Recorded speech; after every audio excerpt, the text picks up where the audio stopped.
ಸ್ನೇಹಿತರೆ ನಮಸ್ಕಾರ.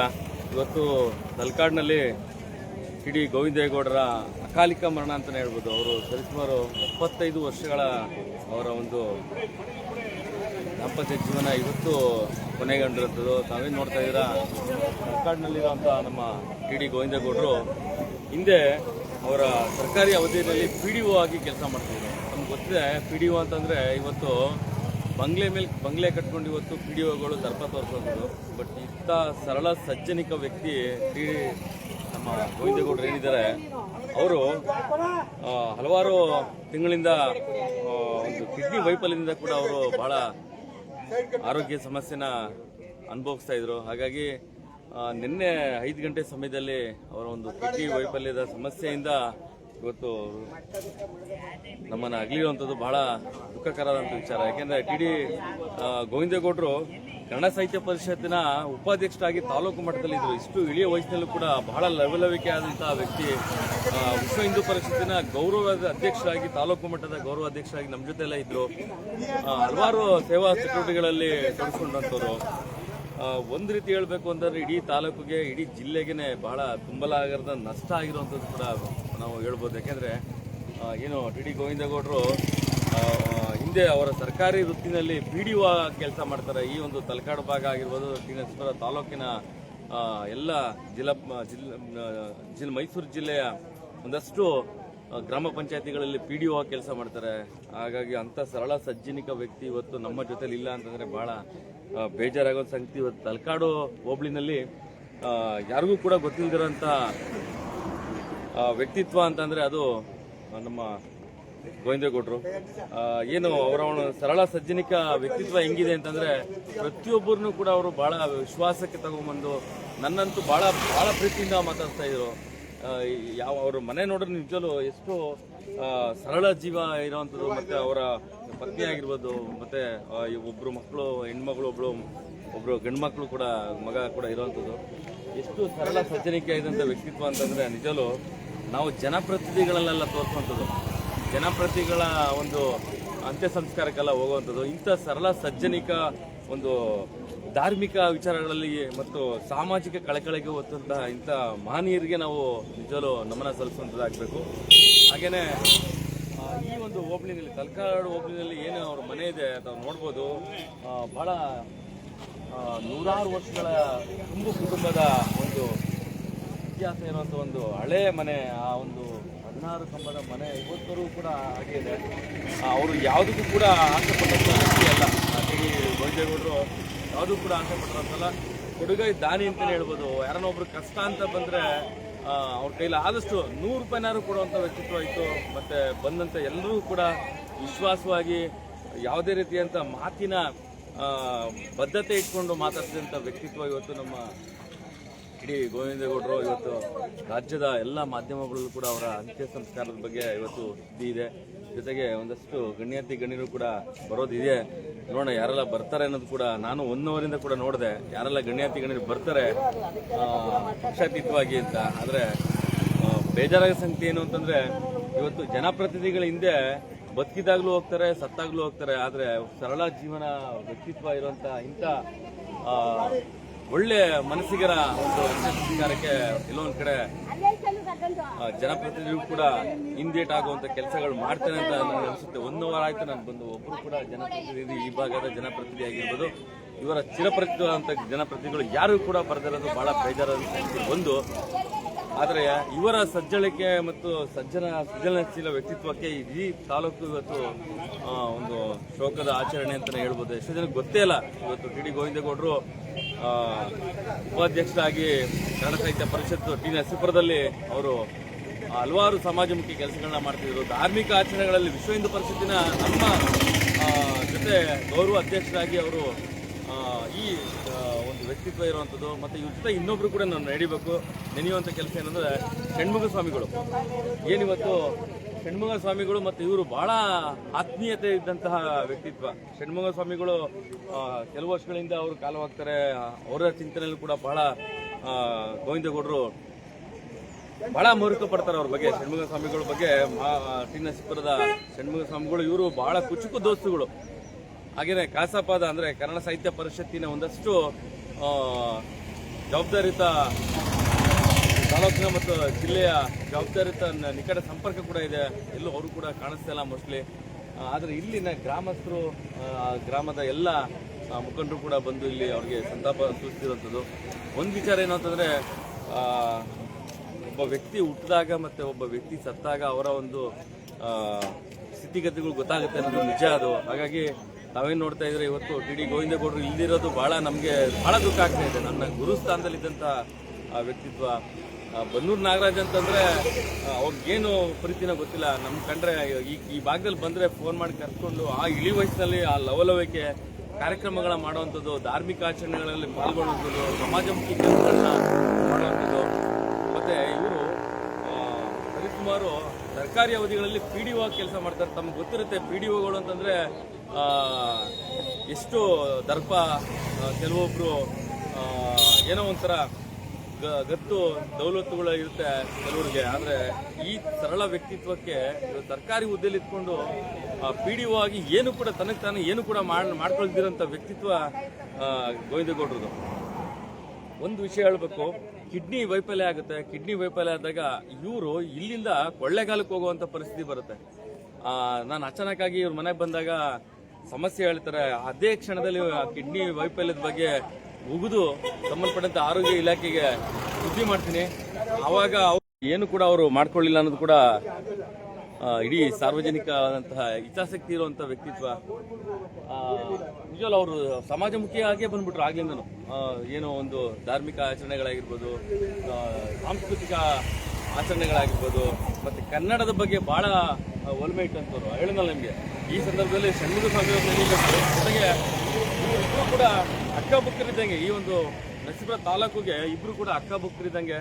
ಷಣ್ಮುಗ ಸ್ವಾಮಿ ಬಿಟ್ಟರೆ ಇವ್ರು ಇರ್ತಿಲ್ಲ, ಇವ್ರು ಬಿಟ್ಟರೆ ಷಣ್ಮುಗ ಸ್ವಾಮಿ ಅವರು ಇರ್ತಿರಲಿಲ್ಲ.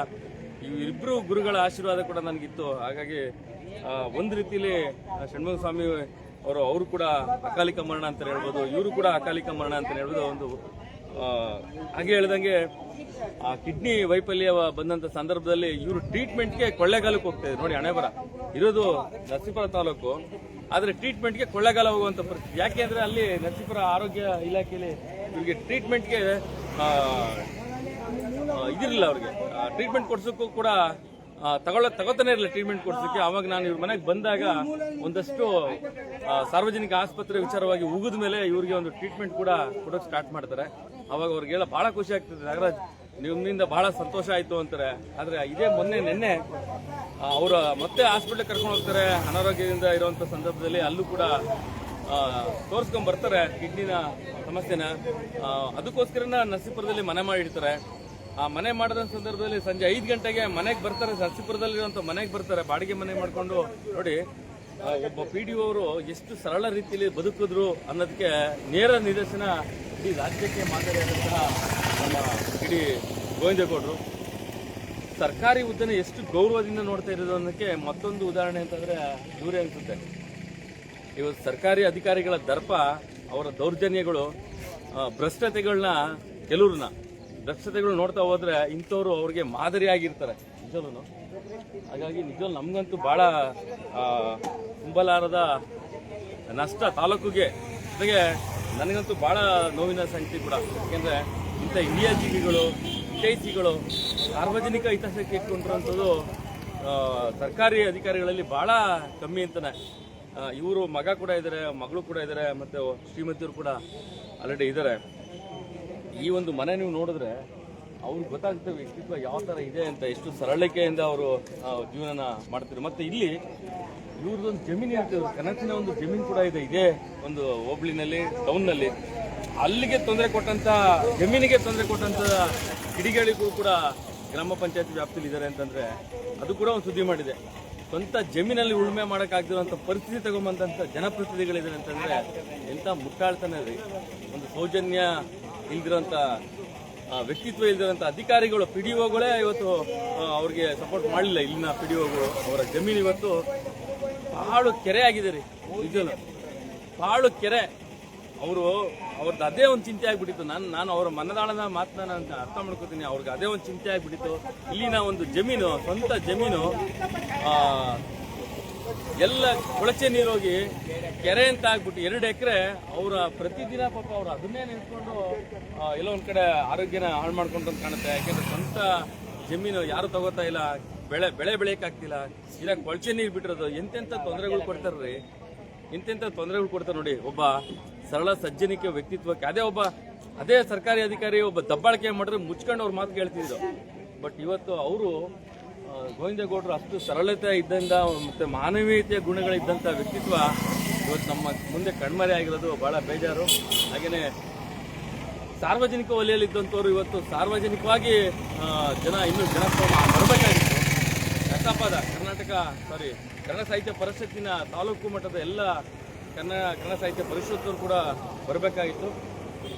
ಮತ್ತೆ ಇನ್ನೊಂದೇನು ಅಂತಂದ್ರೆ ಅವರ ನಿಕಟ ಸಂಪರ್ಕಗಳು ಯಾರು ಜನಪ್ರತಿನಿಧಿಗಳಿದಿರೋ ಎಲೆಕ್ಷನ್ ಬಂದಾಗ ಗೋವಿಂದೇಗೌಡರು ನೆನೆಸ್ಕೊಳ್ಳೋದಲ್ಲ, ಅಥವಾ ಜನಪ್ರತಿನಿಧಿಗಳ ಮನೆ ಮುಂದೆ ಹೋಗಿ ನಾವು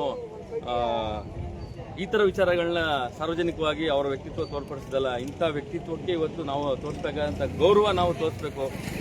ಹಾಗಾಗಿ ಮತ್ತೆ ಇವತ್ತು ಗ್ರಹಣ ಆದ್ರಿಂದ ಬಹಳ ಬೇಗ ಅವರ ಅಂತ್ಯ ಸಂಸ್ಕಾರ ಕೂಡ ಮಾಡ್ತಾ ಇರೋಂಥದ್ದು ನೋಡಿ. ಅವ್ರನ್ನ ನಾವು ಸ್ವಲ್ಪ ಜಾಸ್ತಿ ಹೊತ್ತು ಇಟ್ಕೊಳ್ಳೋಕೆ ಕೂಡ ಆಗ್ತಾ ಇಲ್ಲ ಇವತ್ತು, ಆ ಥರ ಪರಿಸ್ಥಿತಿ ಇದೆ. ಅಂಥ ವ್ಯಕ್ತಿತ್ವ ಇರುವಂಥವ್ರು ಸರಳ ಸಜ್ಜನಿಕರು ಇವತ್ತು ನಮ್ಮನ್ನು ಅಗಲಿರೋದೇ ಬಹಳ ಕಷ್ಟ.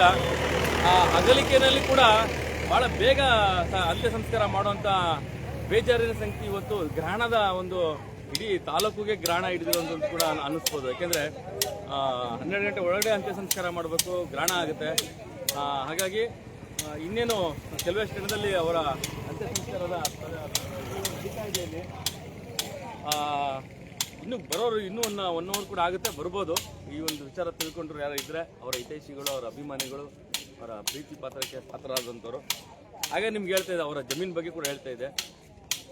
2 ಎಕರೆ ಜಮೀನವರು ಉಳುಮೆ ಮಾಡೋಕ್ಕಾಗಲ್ಲ, ಕೊಳಚೆ ನೀರು ಬಿಡ್ತಾರೆ, ಕೆರೆ ಅಂತ ಪರಿಸ್ಥಿತಿ ಮಾಡ್ತಾರೆ. ಅವರು ಮನದಾಳದ ಒಂದು ಬೇಜಾರಿನ ಸಂಖ್ಯೆ ಅದು ಕೂಡ ಇತ್ತು. ನಮ್ಗೆ ಹೇಳ್ಕೊಂಡಿದ್ರು ಅದನ್ನ ನೋಡಿ. ನಮ್ಮ ಜಮೀನಲ್ಲಿ ಇವತ್ತು ಕೆರೆ ಮಾಡಿದರೆ, ಕೊಳಚೆ ನೀರಿನ ಕೆರೆ ಮಾಡಿದರೆ ಅನ್ನೋದು ಅವರ ಒಂದು ಬೇಜಾರು ಸಂಖ್ಯೆ. ಅವ್ರಿಗೂ ಕೂಡ ಒಂದು ಅನಾರೋಗ್ಯ ಕಾರಣ ಕೂಡ ಆಗಿರ್ಬೋದೇನೋ ಮೋಸ್ಟ್ಲಿ ನೋಡಿ. ಈ ಥರ ವ್ಯಕ್ತಿತ್ವ ಇರುವಂಥ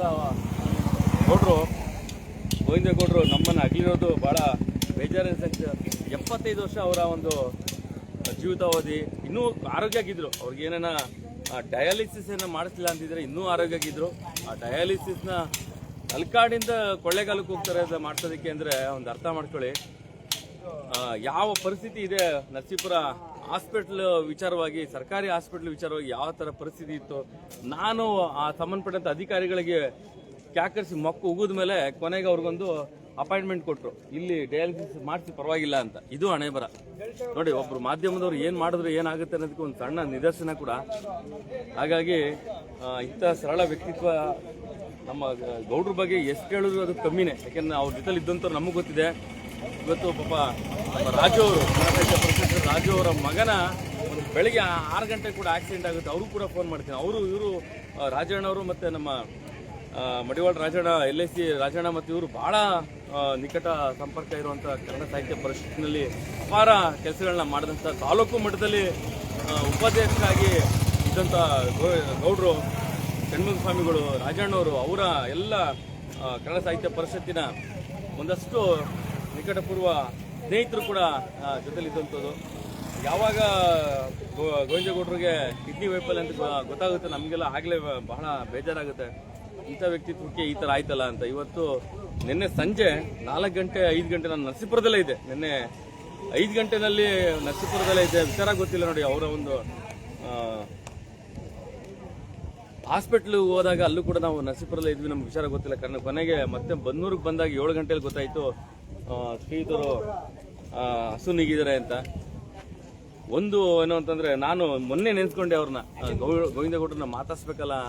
ತಲಕಾಡಿಗೆ ಬಂದಿದ್ದೆ ಬೇರೆ ಯಾವುದೋ ಒಂದು ಕಾರ್ಯಕ್ರಮಕ್ಕೆ, ಆಗ್ಲೂ ಕೂಡ ಮಾತಾಡ್ಸಕ್ಕೆ ಆಗಲಿಲ್ಲ. ನಾನು ಈ ಭಾಗಕ್ಕೆ ಬಂದಾಗ ಗೌಡ್ರನ್ನ ಮಾತಾಡಿಸಿ ಅವರ ಆಶೀರ್ವಾದ ತಗೊಂಡೇ ನಾನು ಯಾವತ್ತು ಹೋಗ್ತಾ ಇದ್ದಿದ್ದು. ಯಾಕೆಂದ್ರೆ ಅವರ ಸರಳ ಯಾಕೆ ನಾವೆಲ್ಲ ಮನಸ್ಕೊತಿದ್ವಿ ಅಂತಂದ್ರೆ, ಸರಳ ಸಜ್ಜನಿಕೆಯ ಮಾತುಗಳು, ಸರಳ ಸಜ್ಜನಿಕೆಯ ವಿಚಾರ ನುಡಿಗಳು, ಸಾರ್ವತ್ರಿಕವಾದಂಥ ಒಂದು ಸಹಾಯ ಹಸ್ತಗಳು ಮಾಡುವಂಥದ್ದು ನಮ್ಮ ಗೋವಿಂದೇಗೌಡರನ್ನ ನಾವು ನೆನೆಯುವಂಥದ್ದು ಕೂಡ ಆಗುತ್ತೆ. ಹಾಗಾಗಿ ನಿಜವಲ್ಲೂ ನಮ್ಮ ತಾಲೂಕಿಗೆ ಬಹಳ ಒಂದು ತುಂಬಲಾರದ ನಷ್ಟ. ಕನ್ನಡ ಸಾಹಿತ್ಯ ಪರಿಷತ್ತಿನ ಉಪಾಧ್ಯಕ್ಷರಾಗಿ ಆ ಒಂದು ಇಳಿ ವಯಸ್ಸಿನಲ್ಲಿ ಕೂಡ ಇದ್ದಂಥವ್ರು. ಇಡೀ ರಾಜ್ಯದ ಕನ್ನಡ ಸಾಹಿತ್ಯ ಪರಿಷತ್ತಿನ ಎಲ್ಲ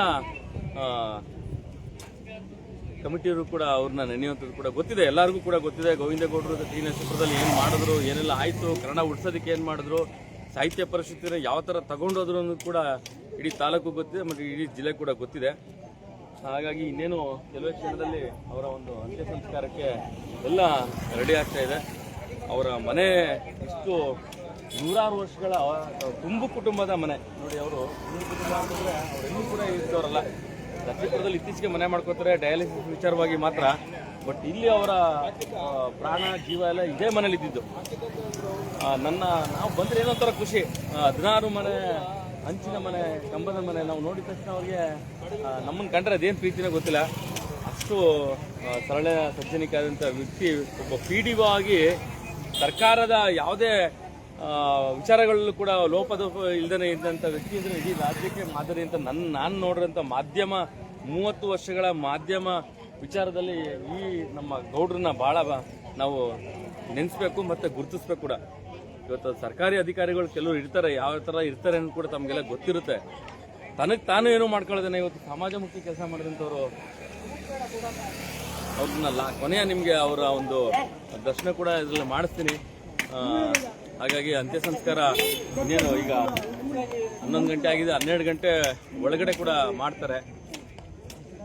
ಒಂದು ದಾರುಣ ಏನು ಅಂತಂದರೆ ಹಲವಾರು ಅವರ ಜೊತೆಗೆ ಚೆನ್ನಾಗಿದ್ದಾಗ ನಿಕಟವರ್ತಿಗಳಾಗಿದ್ದಂಥ ಪಕ್ಷಾತೀತವಾಗಿ ಅವರು ಇದ್ದಂಥ ಸಂದರ್ಭದಲ್ಲಿ ಇವತ್ತು ಅವರು ಮನೆ ಮುಂದೆ ಇವತ್ತು ಜನಪ್ರತಿನಿಧಿ ಕೂಡ ಬರದೇ ಇರೋದು ಭಾಳ ನೋವಿನ ಸಂಗತಿ ಆಗುತ್ತೆ. ಹಾಗಾಗಿ ಏನು ನರಸೀಪುರ ಇರುವಂಥದ್ದು ಕೇವಲ 15 ಕಿಲೋಮೀಟರ್ ಅಷ್ಟೇ ತಲಕಾಡಿಗೆ. ಜನಪ್ರತಿನಿಧಿಗಳು ಬಂದು ಅವ್ರನ್ನ ಒಂದು ಅಂತ್ಯ ಸಂಸ್ಕಾರದಲ್ಲಿ ಭಾಗಿಯಾದರೆ ಅದಕ್ಕಿಂತ ಒಂದು ಪುಣ್ಯದ ಕೆಲಸ ಇಲ್ಲೊಂದು. ಜನ ಮಾತ್ರ ತುಂಬ ಜನ ಇದ್ದಾರೆ. ಇಲ್ಲಿನ ಗ್ರಾಮಸ್ಥರು ಮತ್ತು ಅವರ ಕೌಟುಂಬಿಕ ಎಲ್ಲ ಒಡನಾಟ ಇರುವಂಥ ಅವರ ಸಂಬಂಧಿಕರು, ಭಾಳ ತುಂಬ ಕುಟುಂಬ ಗೋವಿಂದೇಗೌಡರದು.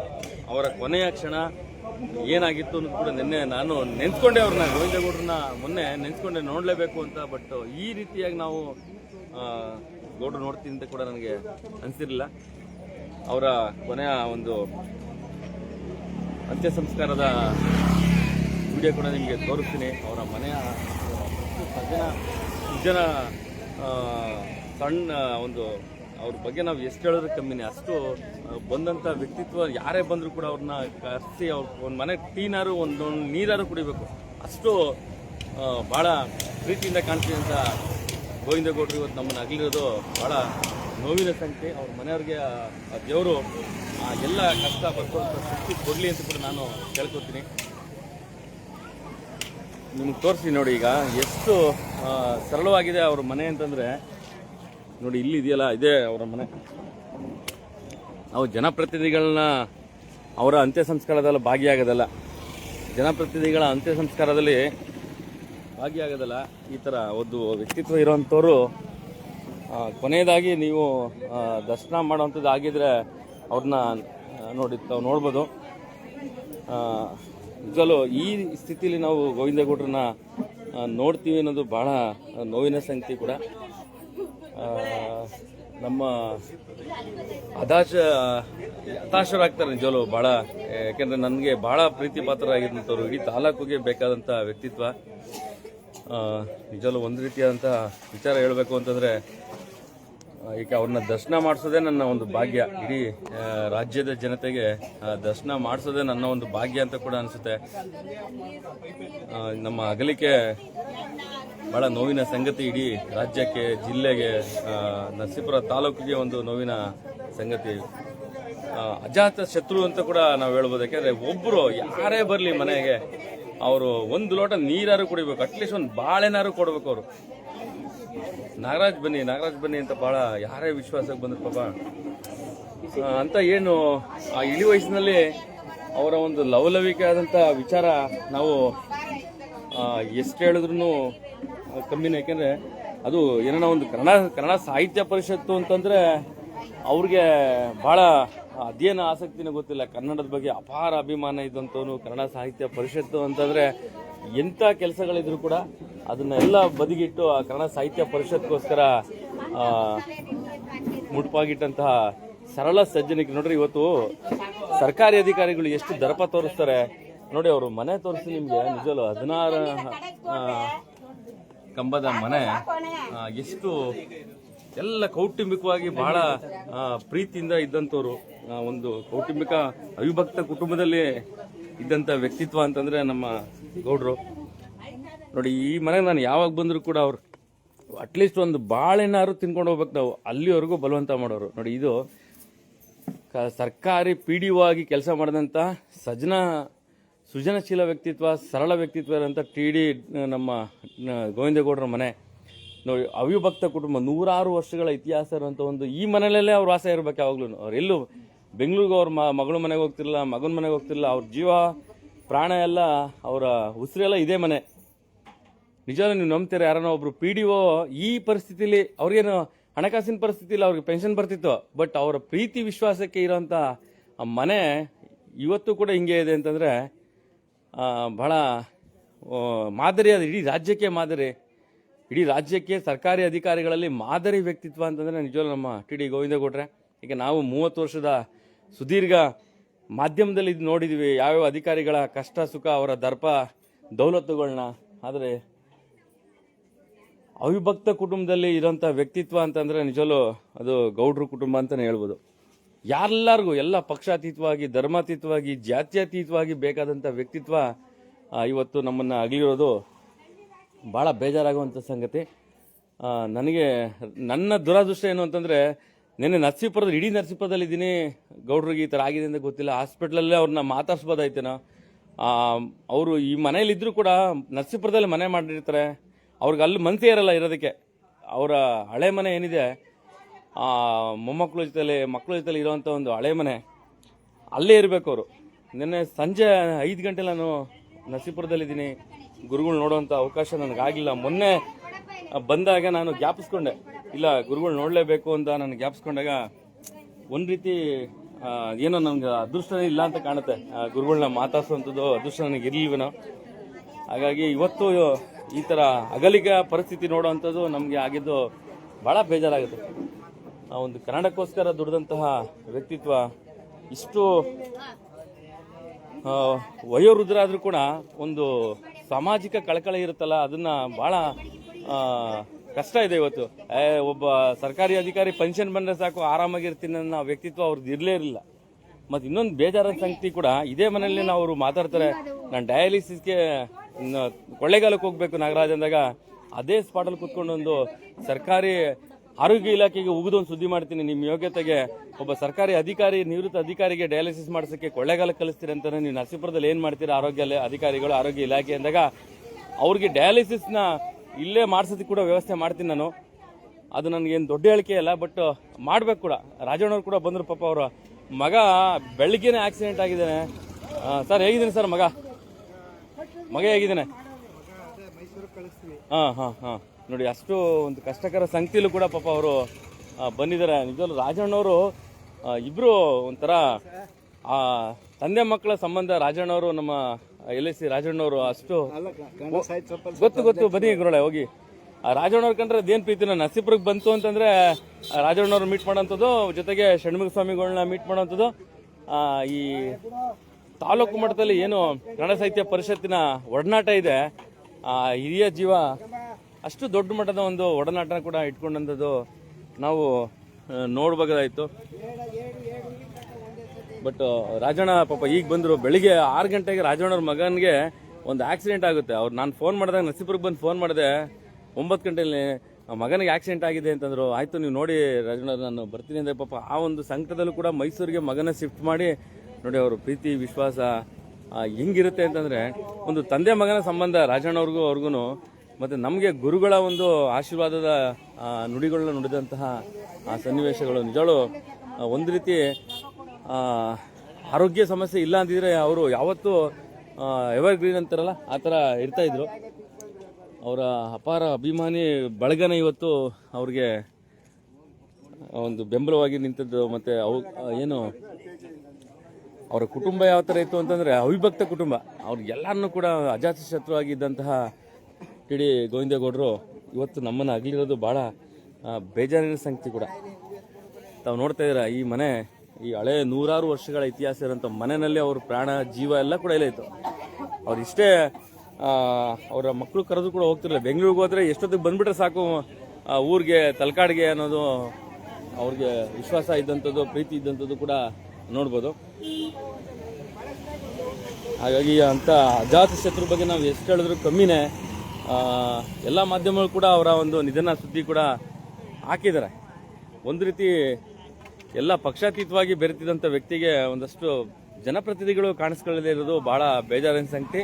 ಯಾಕೆಂದರೆ ಇವತ್ತು ಜನಪ್ರತಿನಿಧಿಗಳು ಏನನ್ನ ಸತ್ರೆ ಅವ್ರಿಗೆ ಏನು ಬ್ಯಾನರು ಪಟಾಕಿ ಎಲ್ಲ ಹೊಡ್ಕೊಂಡು ಇವತ್ತು ಸಮಾಜಮುಖಿ ಕೆಲಸ ಮಾಡೋರನ್ನ ಯಾವ ಥರ ನಾವು ನೋಡಬೇಕು ಅನ್ನೋದು ಕೂಡ ನಾವು ಪರಿಜ್ಞಾನ ಇಟ್ಕೊಬೇಕು. ಇವತ್ತು ಕನ್ನಡ ಸಾಹಿತ್ಯ ಪರಿಷತ್ತು ತಾಲೂಕಿನಲ್ಲಿ ಜೀವ ಆಡ್ತಿತ್ತು ಅಂತಂದರೆ ಒಂದು ಅಷ್ಟು ವ್ಯಕ್ತಿತ್ವಗಳಿರುವಂಥ ಮನಸ್ಸುಗಳಲ್ಲಿ ಇವತ್ತು ಒಬ್ಬರನ್ನ ನಾವು ಕಳ್ಕೊಂಡಿರೋದು ಭಾಳ ನೋವಿನ ಸಂಗತಿ ಕೂಡ. ಹಾಗಾಗಿ ಇನ್ನೊಂದು ನೋಡಿ, ಇವ್ರನ್ನ ಕಳಿಸ್ಕೊಡೋದಕ್ಕೆ ಕೂಡ ಒಂದು ಸ್ವಲ್ಪ ಲೇಟ್ ಮಾಡೋಣ ಅಂತಂದರೆ ಇವತ್ತು ಗ್ರಹಣ ಕೂಡ ಇದೆ. ಇವತ್ತು ಗ್ರಹಣ ಇರೋದ್ರಿಂದ ಭಾಳ ಬೇಗ ಅಂತ್ಯ ಸಂಸ್ಕಾರ ಮಾಡುವಂಥದ್ದು ಎಷ್ಟೋ ಜನಕ್ಕೆ ಗೊತ್ತೇ ಇರಲ್ಲ. ಹಾಗಾಗಿ ಈ ಒಂದು ಅಂತ್ಯ ಸಂಸ್ಕಾರಕ್ಕೆ ಯಾರು ಬೇಕಾದ್ರೂ ಪಾಲ್ಗೊಳ್ಬೋದು. ಇನ್ನೂ 1 ಗಂಟೆಗಳ ಕಾಲಾವಕಾಶ ಕೂಡ ಇದೆ ಅನ್ನೋದು ಕೂಡ ಒಂದು ನೋವಿನ ಸಂಗತಿಯಾಗಿದೆ.